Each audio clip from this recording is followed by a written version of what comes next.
Yes? I think I misinterpreted what you said yesterday.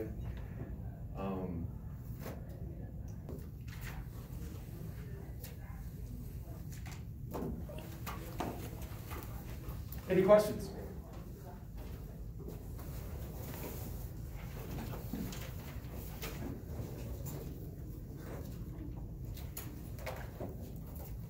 Okay. Let's talk about thermodynamics.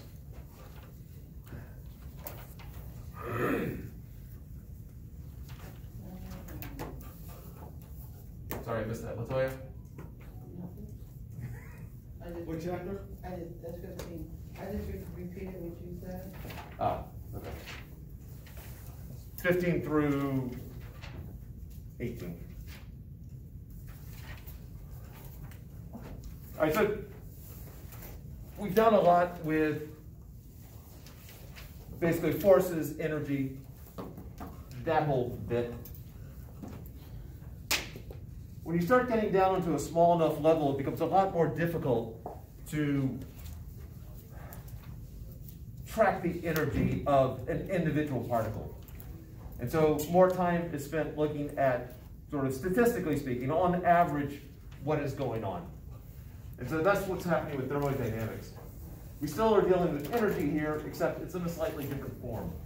So if I've got some sort of system here, and it could be a room, it could be a block of wood, it could be anything that you want to actually study. And you put energy in.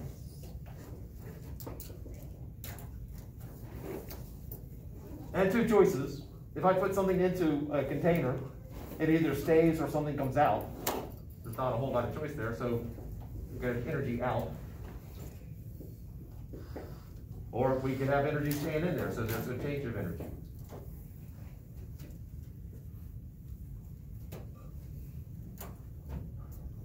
Now, the energy out can come in two different forms. For instance, I ate this morning, so I put energy in. I'm either going to hold on to it,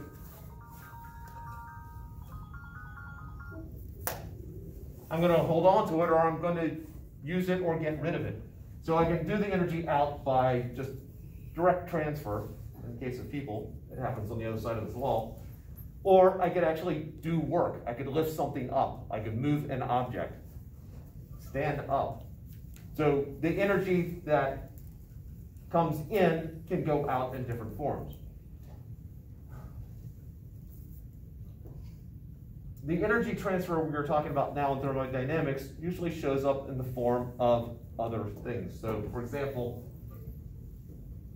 or energy in, sorry, try that again. As I put energy in, minus the energy out, we have this change of energy here. And this will show up as a change in temperature. So big T for temperature.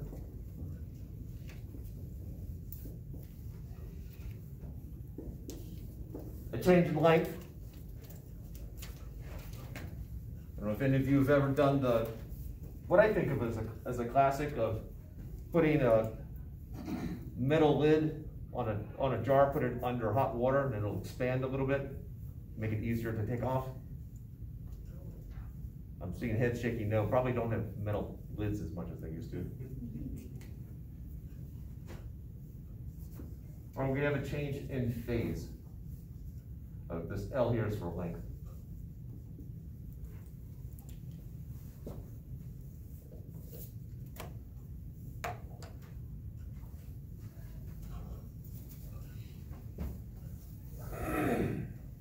So you just drew an arrow from the change in energy that's staying inside of the box. Yeah, so if there's a change of energy inside the box, I sort of misworded it earlier. If there's a change of energy inside the box, that means there's three things that we're going to look at. The temperature of the object can change. The object can expand. There can be a change in phase. And that's all with the energy that's staying inside of the box. Yeah, if there's a change in energy, these three things can happen. Okay. It's not one or the other. It's possible all three things could happen. Mm-hmm. Okay. Now, because it's physical, oh, sorry, Andre? What's changing phase? Melting. Okay. boiling. Change in states of matter. Of course, they need to call it something different instead of states of matter now. They're going to call it phase.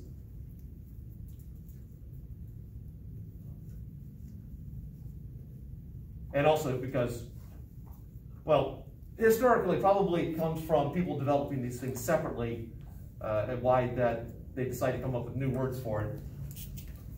But in thermodynamics, when you have energy going in or out because of change in temperature.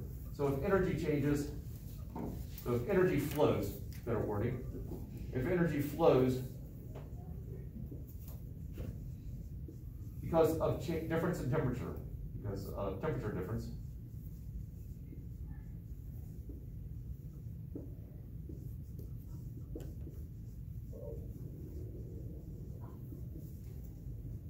that energy flowing is called heat.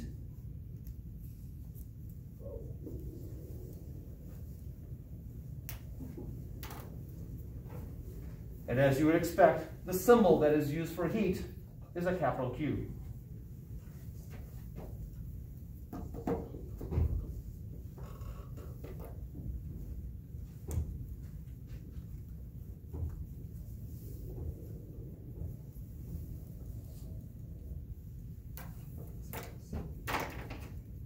I think it's capital Q, for quantity, a quantity of energy or something like that. I'm curious about the history, but I haven't read about it yet.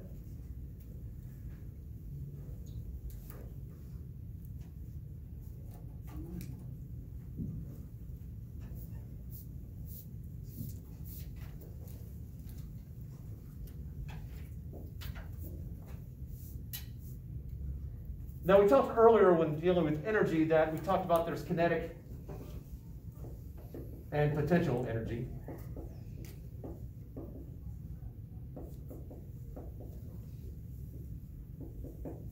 And we're not changing that. There's still kinetic energy and potential energy. It's just that they show up in different forms.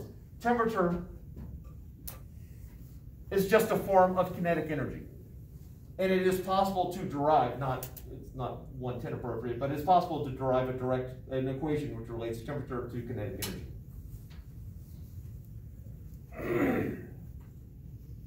Changing in a phase here is we are changing potential energy. We're changing relative relationship between objects. Change in length is actually a result of a change in kinetic energy.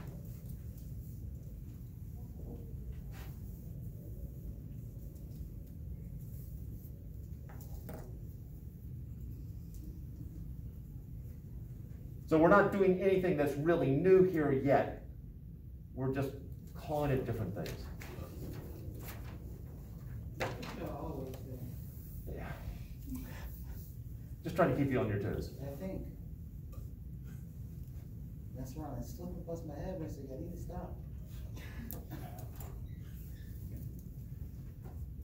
All right, so let's zoom in on a little bit more detail here. Are there any questions before we zoom in on a little bit more detail?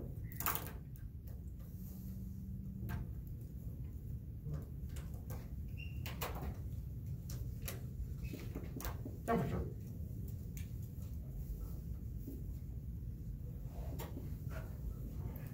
It's a measure of the average kinetic energy of the particles.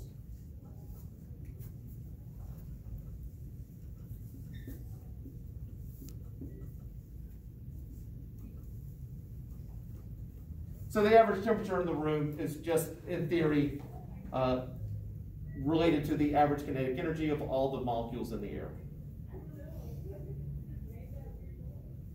Which means that if the temperature drops, there's less kinetic energy. So what would that mean physically? If an object has less kinetic energy, what is it doing? Staying pretty still. Okay. If it goes down far enough, I would go with that. I was just going for slowing down. Because as you all know, because it's the one formula you were expected to remember,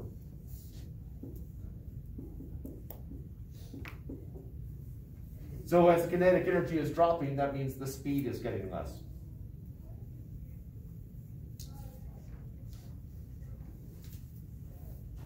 So if we get to a certain point where if none of the molecules in the air moved at all, total kinetic energy 0.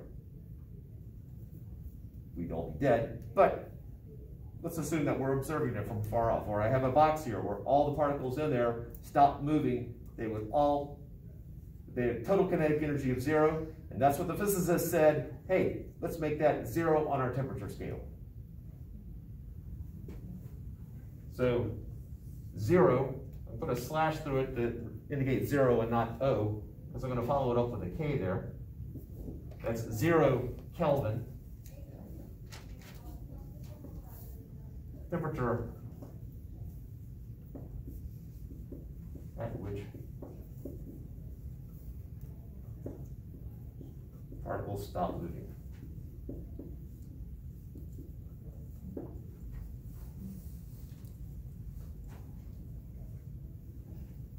This K stands for Kelvin.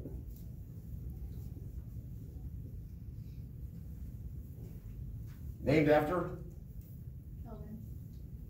Lord Kelvin, more specifically. Lord Kelvin? Lord, yeah, there was a whole lot of science that was done before by nobility because they could afford to do nothing else but study this stuff.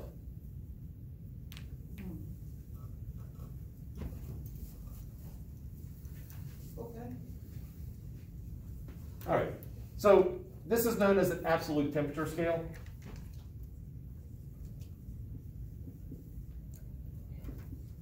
It is not a scale that is typically used in everyday life, as I'm sure you are familiar. I've never heard, at least in weather reports, them saying, oh, it's going to be 300 Kelvin today. It'd be kind of neat if someone did that, but I haven't heard it yet. Lord Kelvin.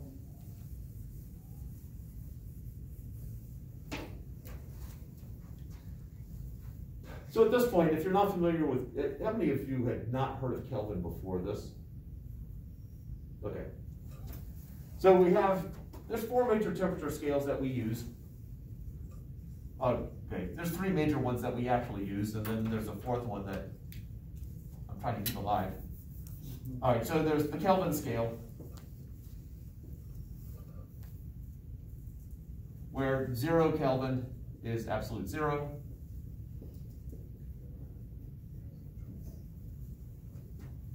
There's the Celsius scale, and that's set by 0 degrees Celsius, freezing point of water,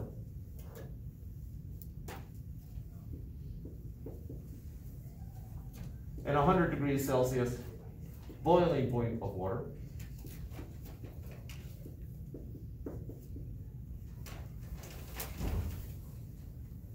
Which makes some sense. Again, we have this universal compound or molecule, whichever one it is.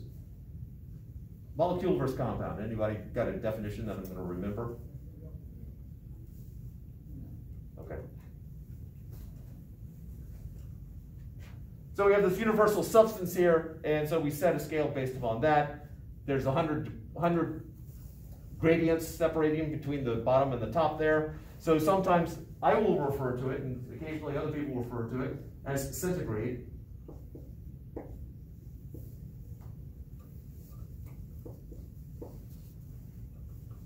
The first time I had been exposed to it, the teacher kept calling it centigrade, so occasionally it will slip out. But degrees Celsius is actually more appropriate now. And then we have our scale.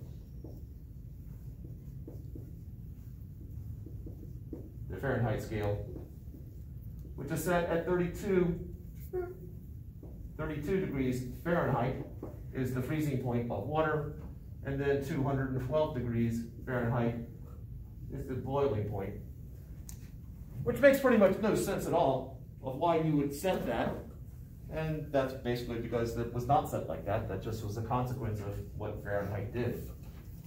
Wait, you said 212 is boiling? It should be 180 degree difference. Yeah, 212 degrees Fahrenheit is boiling. Okay. What were you going with? Well, at first I was thinking in our lab, he said 100, but I think we actually did that in cellulose, so. Celsius? Yeah. Yeah, not a lot is done in Fahrenheit in science. Now Fahrenheit set his scale, and yes, I've anglicized the German pronunciation of his name, but set it by, he came up with a substance which was the coldest that he could create, and he set that at 0. And then he set his body temperature at 96. So 0 degrees Fahrenheit, coldest thing he could do, coldest. That is just getting worse and worse.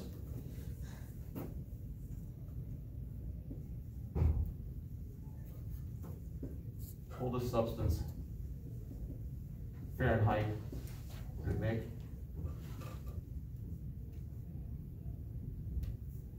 And then he set 96 degrees Fahrenheit as his body temperature.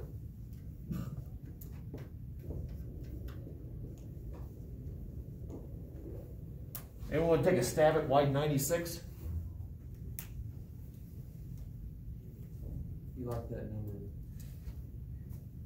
It's possible. He rationalized it if he did it just because it was his lucky number. 96 is divisible by a whole lot of stuff, and so it makes the math easier in the long run. That's why he picked it. Now, normal temperature is 98.6. All right, so 98.6 actually is not the average human body temperature. What is the average human body temperature? I thought I just said it. You said 98.6. What is it? So what is it now? It's actually not 98.6. 98.6 was the average body temperature when they did the study in the mid-1800s. What is the current average body temperature? Isn't it like 97 something? I think it's 97.9, 97.9 degrees down. Really? Which means that if you have a body temperature of 98.6 degrees Fahrenheit, you actually have a mild fever. So Unless that's your particular average body temperature. I mean, it's not like everybody is exactly on the same point. What's the highest your body can be? 106? Say it again? Is 106 the highest like internal body temperature before you like need medical assistance? I'm not sure. I thought that was 104. I was about to say that. I know Wait, once you get above 103, you're supposed to go to the hospital. But I don't know.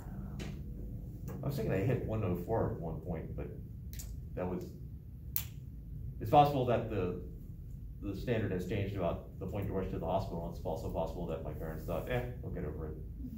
I mean, my parents are the same. Or my memory's off. Any one of them could be true.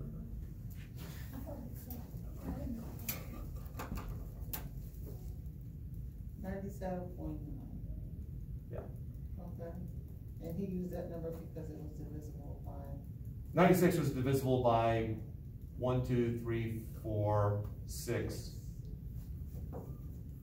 8. 12, I believe. And Yeah. 8. Divisible by 8 also. Yeah. And then go in from there. Similar to 60 is also a number that a lot of things go into. 24 is another thing a lot of things go into. Divisible by 24. Okay. Now, why the body temperature is not anywhere close to 96 degrees Fahrenheit anymore, I don't know. I don't know if he just had a cool day that day, or whether he just normally ran a little bit cool, or whether things shifted, that he started out that way and then somewhere else, when it started getting more widely accepted, they picked a different number. But somewhere it evolved from 96 degrees Fahrenheit to 98.6 and then now 97.9-ish.